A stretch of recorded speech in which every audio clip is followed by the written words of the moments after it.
Y si tú estudias una carrera como esta, vas a tener una cosmovisión amplísima, porque sabrás de historia, sabrás de sociología, sabrás de psicología, sabrás de matemáticas, sabrás de econometría, de micro y de macroeconomía. Es una carrera verdaderamente integral y fascinante. Hola, soy Iván Ortiz y esto es Eligiendo Futuro, tu podcast de orientación vocacional. En este espacio conversamos con grandes mentes de las carreras universitarias para desmontar mitos y descubrir realidades de cada profesión y así ayudarte a tomar una mejor decisión sobre tu futuro.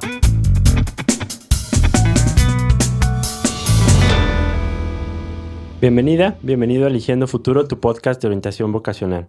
Qué privilegio conversar el día de hoy con la doctora Mara Robles. Ella es economista. Doctora, bienvenida. Muchas gracias por la oportunidad. ¿Cómo estás? Gracias a ti, Iván. Encantada de estar contigo. Muchas gracias por estar aquí. Y te cuento que en este podcast nos gusta que sean nuestros invitados quienes se presenten. Entonces, ¿por qué no nos cuentes rápidamente qué carrera estudiaste y a qué te dedicas actualmente? Muy bien. Yo estudié la licenciatura en Economía en la Universidad de Guadalajara. Después hice la especialidad en Planeación de la Educación Superior. Luego la maestría en Ciencias Políticas en la UNAM, después la maestría en Políticas Públicas Comparadas en Flaxo y el doctorado en la Universidad de Oviedo. Y me dedico a ser precisamente maestra de Introducción a la Economía en el CUSH, en el Centro Universitario de Ciencias Sociales y Humanidades, y estoy a punto de dejar de ser diputada. ¿Y cómo es un día siendo diputada, ya que nos lo menciona? ¿Qué tipo de actividades realizas en tu día a día y cómo las vinculas con tu formación profesional en economía? Depende el día. Si es martes, a las 8 de la mañana ya estoy dando clases hasta las 11. Y luego salgo disparada por el Periférico y Alcalde hasta el Congreso del Estado. Si hay comisiones, entonces suelen ser sesiones muy organizadas, uno ya sabe lo que va a pasar. Lo bueno generalmente ocurre en el pleno, que nunca empieza puntual, es siempre muy demorado e informal y desordenado, pero también muy importante, muy intenso, muy relevante y apasionado.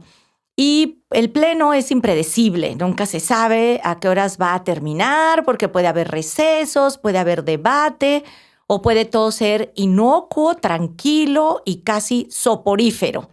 Entonces, es difícil hacer una agenda predeterminada, pero cuando tengo clase a las 4, llueve, truene o relampaguee, estoy en contacto con mis alumnos porque en la tarde tengo clases en el doctorado y el miércoles otra vez vuelvo a tener clases de 8 a 11. O sea, ahorita tengo 9 horas frente al grupo a la semana y créeme que es maravilloso. Agenda repleta. ¿Y qué dirías que es indispensable para alguien que se desempeña como una alta servidora pública, como es tu caso, para alguien que busca desempeñarse en la vida política? ¿Qué dirías que es indispensable precisamente por la gran cantidad de actividades que realizan? Bueno, pues lo que hay que tener es mucho interés de participar en la vida pública, porque tendrías la opción de ser solo un profesionista, que entiendo es a lo que está orientado tu programa. Y eso te podría tomar el tiempo completo. Si quieres ser un economista de verdad, entonces tienes que saber muchas ciencias sociales, también muchas ciencias exactas y poderlas combinar. Y como además la economía es algo que cambia a cada instante, y no exagero, tienes que estar muy informado. No solamente de las decisiones económicas, de si sube, baja la bolsa, la criptomoneda, sino también cómo avanza la macroeconomía de tu país, cómo está la cotización de las monedas extranjeras, la inflación, el crecimiento, todo lo que ocurre alrededor de los números, pero también de la política, porque como sabes, los mercados son muy sensibles a las decisiones que se toman tanto en el Poder Ejecutivo como en el Legislativo.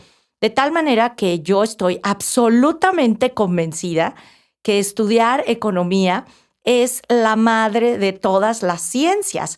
Dudé mucho si estudiar derecho, te quiero decir, porque también admiro a los constitucionalistas, a los administrativistas, y hay personas fantásticas como Ferrayol y Gargarella y sabios del derecho a los que yo admiro, y a veces me arrepiento y digo, debí hacerle caso a mi papá y estudiar derecho. Pero como lo que yo quería estudiar eran ciencias políticas en la UNAM y no me fui a estudiar allá. Dije, voy a estudiar sociología. Y el día que salí admitida, lloré porque no quería estudiar sociología. Entonces dije, pues voy a estudiar economía, dado que soy tan mala para las matemáticas, a ver si aprendo algo. Y así descubrí la mejor carrera del mundo. Créanme que yo estoy convencida de que en la base de todo el sistema global, mundial, está la economía. Y si tú estudias una carrera como esta, vas a tener una cosmovisión amplísima, porque sabrás de historia, sabrás de sociología, sabrás de psicología, sabrás de matemáticas, sabrás de econometría, de micro y de macroeconomía. Es una carrera verdaderamente integral y fascinante.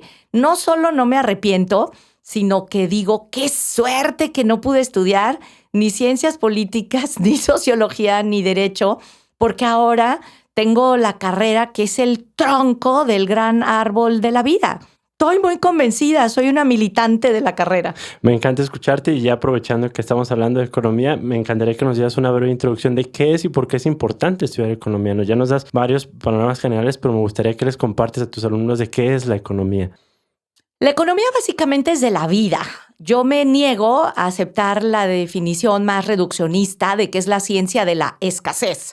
Y precisamente uno de los debates que tengo con mis estudiantes en las primeras clases es si el verdadero problema es que no hay de todo para todos infinitamente y si el problema es cómo producir o si en realidad el problema es para quién producir. Te voy a decir la definición de economía básica de mi grupo, ¿no? Que es que la economía es una ciencia, bueno, porque funciona con el método científico, que es una ciencia social porque trata de los seres humanos, no tiene un laboratorio, que estudia las leyes, porque vaya que hay leyes en economía, no solamente las del mercado, para entender los problemas de la producción, de la administración, de la distribución y del consumo. Y ahí por lo menos encontraste otra ciencia, que es la ciencia de la administración. Y todo esto para satisfacer necesidades humanas que son objetivas y subjetivas. Y al entrar las subjetivas se vuelven ilimitadas. Esa es, digamos, la definición básica para pasar un examen. Pero si te metes más a fondo, pues economía tiene muchísimas acepciones. De entrada, economía como ahorro o economía, como los griegos definían a la administración del hogar. También se refiere a la ciencia de un país, es decir, la economía italiana. Y también se refiere a los hechos y actos económicos que ocurren en un país, o sea, lo que ocurre con la economía en México. Entonces, realmente, solo de pensar en la cantidad de acepciones que tiene la palabra economía, te das cuenta de su vastedad. Vivimos en un sistema capitalista en donde el dinero es lo que te posibilita vivir, para decirlo crudamente. Si quieres comer, si quieres tener un techo, si te quieres transportar, si quieres vestir, pues necesitas desafortunadamente tener dinero.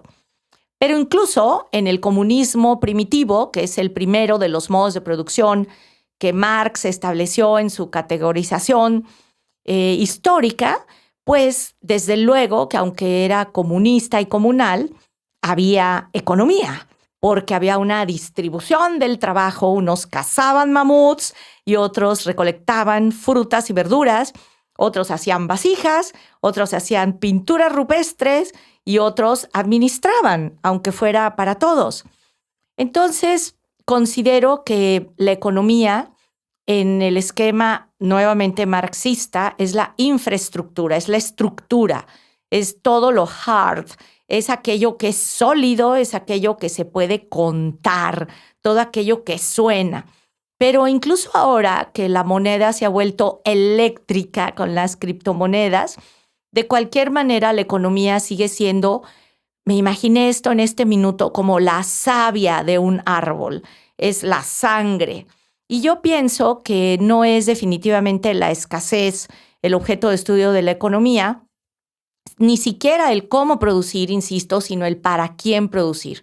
Es decir, si produces para obtener una ganancia ilimitada con un dinero ilimitado que, como dice el rector Ricardo Villanueva, no alcanzarían a gastarse todos los ricos del mundo porque ni habría productos que pudieran materializar los números que tienen, o si lo que piensas es cómo hacer que toda esa capacidad productiva del mundo sirva para que no haya sufrimiento humano y todo el mundo tenga algo que comer y sobre todo que podamos seguir respirando. Pero bueno, tú córtame porque yo aquí me podría echar 3 horas. Interesantísimo, estoy fascinado escuchándola y qué interesante también para quienes nos escuchan. Y siguiendo con el tema, ¿cuáles son los temas o los paradigmas económicos que a ti personalmente más te interesan y que te gusta profundizar en clase? Mira, básicamente lo que digo a mis estudiantes es que no hay nada nuevo bajo el sol. Básicamente sigue habiendo 2 grandes corrientes, ¿no? La marxista y la clásica, aunque Marx también sea un clásico. Es decir, está la corriente de Adam Smith, David Ricardo, con muchas variaciones sobre el mismo tema, Stuart Mill, Freeman, etcétera, que tiene que ver con el libre mercado, con la mano invisible del mercado, con este planteamiento de que son las libertades de producción, de fijar precio, de comercio, de consumo, las que van a regular la economía. Es decir, el laissez-faire, hacer pasar, ¿no? Dejar hacer, dejar pasar, cuyo origen estuvo en los fisiócratas. Entonces, básicamente es la libertad de mercado por encima de todo, la libre competencia, que ha tenido, bueno, un desarrollo sofisticadísimo, sobre todo en todo aquello que tiene que ver con la econometría, con el desarrollo de modelos matemáticos, con el correr de matrices insumo-producto y con una medición muy sofisticada del Producto Interno Bruto, del Producto Nacional Bruto y de los intercambios financieros internacionales. Es apasionante, fascinante e infinito. Y la otra corriente, que pues hasta ahora sigue siendo encabezada y sin que nadie le dispute el trono a Marx, que tiene que ver con la economía como el mecanismo de distribución y redistribución de la riqueza, en donde las clases sociales se constituyen en la categoría fundamental para dividir a la sociedad en propietarios y no propietarios, y que plantea que la economía debe ser planificada para mantener el control sobre lo que se produce, cómo se produce y para quién se produce, pero básicamente tiene su fundamento, su argamasa en la propiedad colectiva o social de los medios de producción. Solo los chinos son capaces de desafiar a ambos paradigmas y sí sabes que dicen que son comunistas de mercado, ¿no? Es la genialidad más grande que se ha escuchado y bueno, no les va mal, pero hoy no ahondemos en esos detalles. Entonces, básicamente son esas 2 grandes corrientes, esas 2 alas de un mismo pájaro. No existe en este momento una economía absolutamente pura, basada en tal modelo económico. Pienso que la socialdemocracia es la combinación más virtuosa de todos los elementos de la economía, porque por un lado mantiene la libertad de producción, de mercado, de competencia, la propiedad privada, pero la equilibra con una distribución de los bienes de consumo y del desarrollo para evitar la pobreza extrema y para lograr que la distancia entre el sueldo de un chofer de camión con el de un aspirante a premio Nobel o el dueño de una compañía eléctrica no sea tan grande.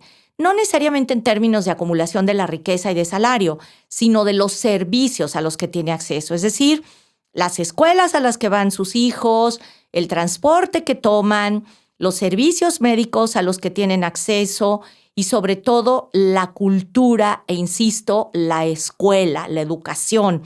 Entonces, pienso que sí hay salida, que no se trata de una falsa disyuntiva, de un callejón sin posibilidades de encontrarle una fuente de solución. Y creo que en la socialdemocracia está el remedio. Eso quiere decir que la propiedad privada y el mercado van ganando, sí, es la verdad. Objetivamente eso es lo que ha pasado. El socialismo realmente existente de la Unión de Repúblicas Socialistas Soviéticas y los demás países de ese bloque, pues lograron un altísimo desarrollo tecnológico, científico, lograron colocarse como un bloque de potencias, pero la inexistencia de libertades con un régimen político totalitario, pues lo arruinó. Un día te cuento, porque yo tuve la oportunidad de estudiar un año en Bulgaria, en el clímax del socialismo, 86-87, y te puedo decir que sí, había una diferencia brutal con la economía como nosotros la conocemos. Y yo era la aguafiestas porque mucha gente aspiraba a los colores de los supermercados, la moda y todos los productos que tenemos aquí. Y yo les decía, pues sí, nada más que allá hay de todo, pero no todos pueden comprar, ya no digamos todo. Hay unos que no tienen nada y aquí todos tienen techo, comida, educación, salud y un transporte digno. Pero pues claro que no podemos optar entre totalitarismo y economía pareja, entre comillas, porque los seres humanos, por definición, somos libres y para mí la democracia en este momento es simplemente un valor incuestionable. De tal manera que si tenemos que seguirnosla jugando en el mercado para garantizar las libertades, lo diré con toda responsabilidad, lo prefiero. Y en todo caso creo que hay que perfeccionar con las herramientas de la ciencia económica y de la política económica que permita mayor equidad, pero que de ninguna manera tenemos que sacrificar las libertades en aras de un aparente igualitarismo, porque además se prostituye la idea de Marx en el sentido de la equidad, porque lo que él planteaba es a cada quien según sus necesidades y a cada cual según a cada quien según sus necesidades y a cada cual según sus capacidades. O sea, de ninguna manera era que todo mundo tuviera lo mismo parejo, pues eso sería una buena manera de arruinar la competencia que tan estimulante es para crecer. Muy interesante conocer tu punto de vista y me interesa mucho también tu perspectiva como docente. ¿Cómo ves a tus jóvenes? Hoy en día los ves convencidos de estudiar su carrera. ¿Hay algo que te interese respecto a estas nuevas generaciones o algo que te preocupe como profesora? ¿Qué te gustaría compartirnos al respecto? Fueron 4 preguntas en una, entonces voy a ir con calma. Claro que sí. A ver, en primer lugar, ¿cómo veo a mis estudiantes? Espectaculares, simplemente fabulosos, vibrantes, inteligentes y disfruto muchísimo estar con ellos, me retan. En un grupo siempre hay una gama de capacidades, es decir, hay chicos que se expresan muy bien, que piden la palabra, que quieren participar y no debes cometer el error de engolosinarte con ellos y de pensar que eres una maestra magnífica que está avanzando a pasos veloces, porque puedes no estar escuchando a los que no hablan, a los que son reservados y posiblemente están entendiendo todo y simplemente no les gusta participar porque no les da la gana y tienen otras maneras de expresarse, pero que están en el ajo. Pero puede haber otro sector que en ese momento esté teniendo dolor de cabeza, de panza, haya pasado una mala noche, tenga un problema de salud o que les hago bromas, haya tenido mucha fiesta y consumido muchas drogas o haya tenido una noche de sexo desenfrenado o que haya vivido una tragedia de violencia familiar, de tal manera que tú no puedes contar con que todos los estudiantes están absolutamente embebidos mágicamente por tu disertación y maravillosa cátedra. O sea, tú tienes que entender a los estudiantes, te tienen que importar realmente. Y Silvia Schmelkes me arruinó porque me hizo pensar que siempre hay un porcentaje de estudiantes que por la razón que sea no están entendiendo nada y que la equidad quiere decir detenerte en ellos, buscarles, preguntarles, llegar a que te tengan la confianza para decirte que no están entendiendo y volver a empezar. Y al mismo tiempo el reto es cómo los que pescaron toda la primera no se te van porque está repitiendo lo que ellos ya entendieron. Entonces una clase es realmente una montaña rusa porque tienes que garantizar calidad, pertinencia, relevancia y equidad. Entonces, los profesores tenemos que estar realmente comprometidos con el conocimiento de nuestra materia, pero diría que aún más con la forma de enseñar. Entonces, bueno, así veo a mis estudiantes y así abordo yo las clases. Creo que pesqué como 2 de las 4 que me dijiste. Padrísimo lo que nos cuentas. ¿Y qué habilidades consideras que debería estar aprendiendo el día de hoy un joven para las circunstancias actuales? Que está en la preparatoria y que a lo mejor no sabe qué carrera, pero que independientemente de la carrera que elige, ¿qué habilidades consideras que son importantísimas? Mira, yo te voy a decir de manera cruenta y despiadada que deben saber lo mismo que debieron aprender en la primaria. Leer, escribir, sumar, restar, multiplicar y dividir, pero sobre todo tienen que saber para qué usar cada una de esas operaciones matemáticas. Tienen que tener lo mínimo de conocimiento de educación cívica y ética y educación socioemocional. Me voy a regresar a lo primero, que es lo más importante. Saber leer no quiere decir repetir ese oso se asea, mi mamá me mima. No. Quiere decir saber entender, interpretar lo que estás leyendo. Y te voy a dar un dato dramático, Iván. 7 de cada 10 niños salen de nuestras primarias sin saber leer y escribir. Es decir, tampoco pueden plasmar una idea en papel, no pueden contar una historia, es más, no pueden ni dar señas para llegar a algún lugar. Y entonces eso es una catástrofe que Gilberto Guevara Niebla dijo hace unos años que era silenciosa y ahora en su nuevo libro lo cataloga como que estamos al borde del abismo. Y mientras no nos hagamos cargo de que vivimos esa tragedia tan grave como la pandemia y que esto es una auténtica emergencia nacional, el sistema educativo en cualquier nivel local, estatal, federal de nuestro país va a estar al borde del abismo. Y cuando das un paso adelante y estás al borde del abismo, pues lo que sigue no solo es la caída, el descalabro, sino el rezago. Y cuando un país no tiene jóvenes suficientemente capaces, preparados para lograr su desarrollo laboral y profesional individual, pero tampoco para contribuir al desarrollo del país, tu país se convierte en un país de segunda. Antes existía la categoría económica de países del tercer mundo y ahora yo diría que podríamos regresar, lo digo con toda responsabilidad, a una neoesclavitud. Porque de ese capital intelectual depende realmente el desarrollo personal y de un país. Si me quieres preguntar qué pienso de lo digital y de la inteligencia artificial, adelante, te diría que es portentoso, que desde luego es fantástico y maravilloso y que debemos de aprovecharlo porque es realmente espectacular. Pero si no sabes usar los prompts y si no eres un ingeniero de prompts, es decir, si no sabes qué preguntarle a la inteligencia artificial, puede ser que te conteste una barbaridad y lo grave es que no te des cuenta. Es decir, lo importante no es combatir el plagio, pues eso ya sabemos que es un fraude. No. Lo que nosotros tenemos que cuidar es el cerebro de los estudiantes, su capacidad de pensar.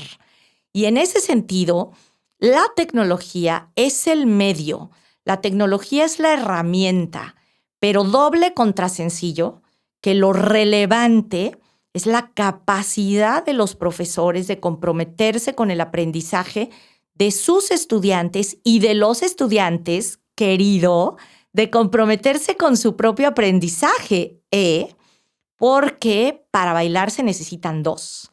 Y los jóvenes tienen que saber dónde están parados y están parados en una situación crítica y si no se responsabilizan y se hacen cargo de que están en peligro, pues van a estar en peligro. No solamente de desaparecer, no solamente de ser asesinados, que pues con eso se acaba todo, sino de ser esclavizados y de vivir una vida o precaria, sin trabajo, sin techo, sin futuro, o una vida aparentemente vertiginosa entre lujos ridículos, con las manos llenas de sangre, como dijo el Papa Francisco. Y entonces dirás, ¿esta Mara de qué va? Que no era economista. Todo esto es un problema económico. Mientras la distribución de la riqueza siga siendo tan dispar como es en el mundo, va a seguir existiendo la lucha entre el bien y el mal, entre Tom y Jerry, entre el correcaminos y el coyote, entre el perro y el gato. Entonces, la economía es el motor que mueve al mundo. Estudien economía. Y lo que yo le digo a los estudiantes de Relaciones Internacionales, que es donde doy esta clase, es que nuestra clase es básica. Debería ser una clase que se le dé a todas, absolutamente todas las carreras. No estoy hablando de educación financiera, que es solamente una arista y que es necesarísima. Estoy hablando de que los conocimientos y categorías básicas de la economía pues son imprescindibles para nuestra vida en cualquier terreno. Si vas a ser médico, ingeniero, arquitecto, sociólogo, filósofo, poeta o lo que te dé la gana. Qué importante. Diputada, antes de pasar al cierre de esta gran conversación, me gustaría muchísimo aprovechar la oportunidad. ¿Cómo ve Mara Robles el futuro de México y de Jalisco centrado precisamente en los jóvenes? ¿En qué temas tienen que estar preocupados o interesados? Pues tienen que estar interesados, desde luego, en su educación. Lo más importante que yo diría, si en este momento fuera una náufraga y tú me lanzas una soga y me dices, solo de una cosa, entonces yo diría, ¡educación! Porque si logras aprender a leer y escribir, lo puedes todo. Entonces puedes analizar, entonces puedes criticar, entonces puedes tener un pensamiento reflexivo, profundo y hacerte cargo de tus decisiones. Por eso estoy a punto de salir de esa legislatura y no ser más diputada para poder ser profesora de tiempo repleto en la universidad, porque estoy convencida de que cada relación que estableces con un chico o una chica es algo que se queda para toda la vida. Acuérdate que cultura no solamente es aquello que no es natura, sino cultura es aquello que te queda después de haber olvidado lo que aprendiste en la escuela. Y lo que yo siempre digo es que deben despreocuparse por la calificación, deben despreocuparse de las cosas formales y los exámenes. Lo que tienen que preocuparse es de aprender. Y la única manera de ocuparse es leer, leer y leer. Y además ir al teatro, al cine, ir a museos, a conciertos. Y el Estado tiene que garantizar que hay un presupuesto suficiente para que la educación superior tenga más espacios de mayor calidad y pertinencia. Pero en resumidas cuentas, si están buscando qué estudiar, deberían ustedes hacer trámites a la División de Economía del Centro Universitario de Ciencias Económico-Administrativas de la Universidad de Guadalajara, porque no solamente no se van a arrepentir de ser economistas, sino que lo van a agradecer toda la vida y podrán tener el posgrado que deseen prácticamente en cualquier área de la ciencia y van a poder tener una formación muy sólida. Si a mí me dijeras que elija la combinación de 3 carreras, te diría que hay que estudiar economía, filosofía y derecho. Para que veas, Iván, que no te dejo abajo, abogado. Padrísimo, muchas gracias. ¿Lista para el cierre de esta conversación? ¿Tú dirás? Muy bien. Lo primero que se le venga a la mente, diputada, y se vale decir por qué también.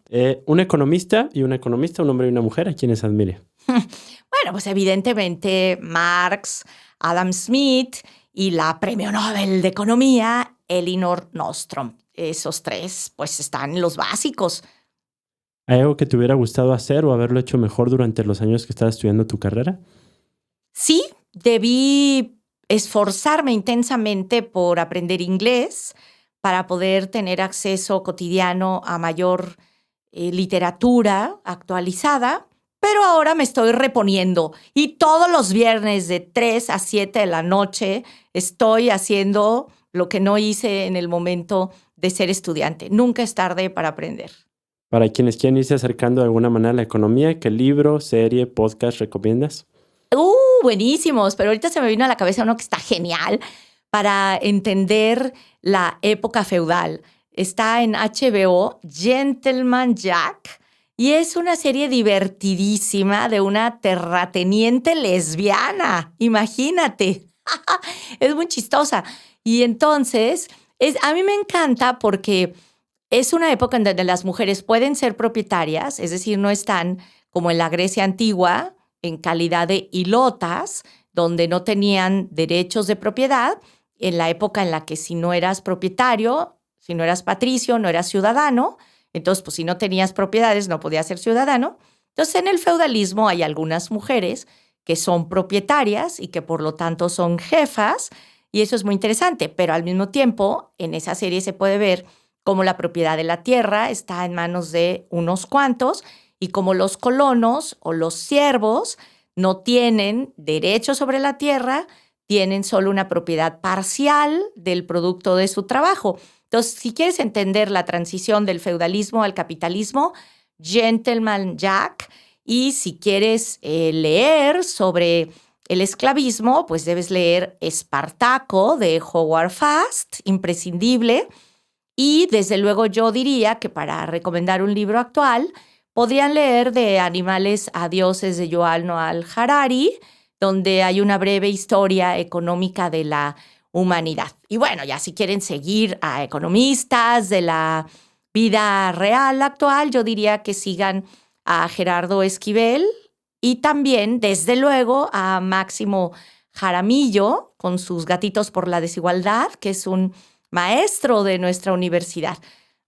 Ahí, desde luego, a nivel internacional, pues no hay problema, le pican al traductor si están como yo, que no saben suficiente inglés, y pueden leer a Krugman y a... Bueno, así ahorita te paso por WhatsApp 2, 3 libritos que habría que leer. Todo el cuestionamiento de Sandel a la meritocracia. En fin, si quieres leer de economía, no hay límite. Yo diría que se tienen que suscribir a 2 o 3 cuentas cotidianamente para estar enterados. Hay un problema. Genera adicción. Es un vicio terrible. Ser economista te lleva a querer más y más y más información y más adrenalina. Y si te interesa el mundo de las finanzas, pues tienes que ser muy resistente cardíacamente. Y si te interesa la historia económica, pues yo diría que hay que seguir a mi maestro Rafael Torres Sánchez, desde luego leer a Maurice Dove, a Nikos Poulantzas.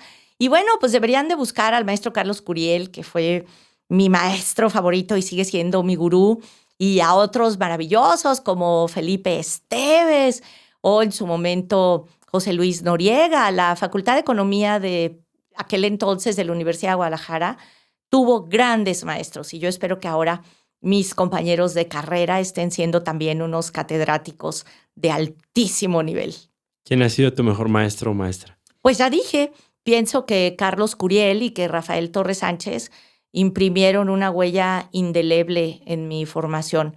A los dos los respeto, los admiro muchísimo, están vivos y los quiero candidatear para que sean maestros eméritos de la Universidad de Guadalajara. Carlos Curiel nos daba economía política, nada menos que 5 semestres de El Capital, y Rafael Torres Sánchez nos enseñaba historia económica. Yo aprendí a ser auxiliar de investigador con él en la Biblioteca Pública del Estado, escribiendo con lápiz en papel Revolución, y ahí aprende uno a hacer fichas y a subrayar los libros y a tener sus propias claves para interpretar y luego releer esos textos.